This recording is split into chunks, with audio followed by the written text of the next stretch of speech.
Hello everyone! For this week's project video, I'm filming here in my front yard in Martinsburg, West Virginia, where I'm expanding my existing pollinator habitat.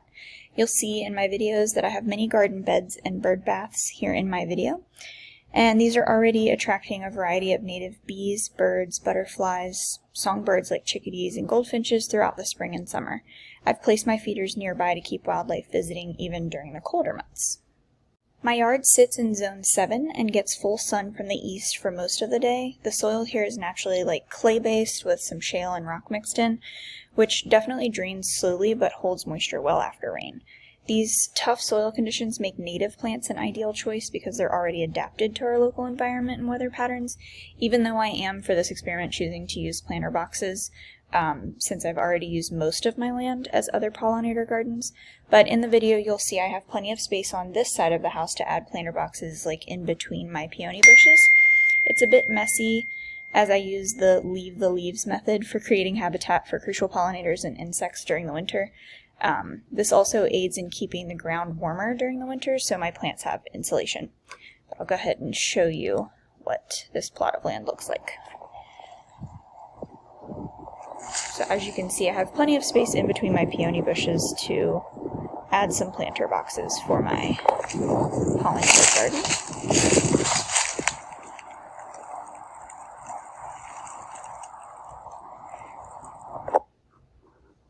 So for the new addition, I plan to install several of those planter boxes next to the garden beds. These boxes will become sort of my tiny pollinator gardens, kind of built entirely from West Virginia native perennials, chosen for continuous bloom throughout the growing season. So in the early spring, I'll feature eastern red columbine, wild geranium, and golden ragwort to give native bees and butterflies their first nectar sources of the year. And then throughout the heat of summer, I'll shift the color palette to oranges, purples, and golds with more butterfly milkweed, bee balm, foxglove, beard tongue, and black-eyed Susan, plants that thrive in our sunny, clay-leaning soil. Toward late summer and fall, taller perennials like New England aster, Joe Pye weed, ironweed, and goldenrod will create a colorful backdrop while feeding migrating butterflies and seed-eating birds. And this is my already existing pollinator habitat. Usually I put on that shepherd's hook, I'll put a hummingbird feeder. I've got some bee cups for the ground, and I usually fill up my bird bath and clean it pretty much every other day during the summer when it gets hot. But as you can see, everything is pretty much dead and dying back right now, but I usually have a ton of milkweed. I'm actually looking to get certified as a Monarch Wayward Station, so you can see that here in this video. Excuse the dog barking, I apologize.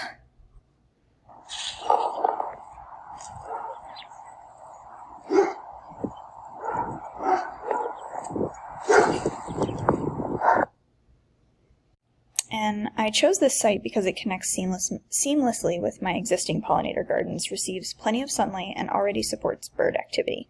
Using planter boxes kind of lets me control the soil quality while still supporting native insects and birds that rely on these plant species.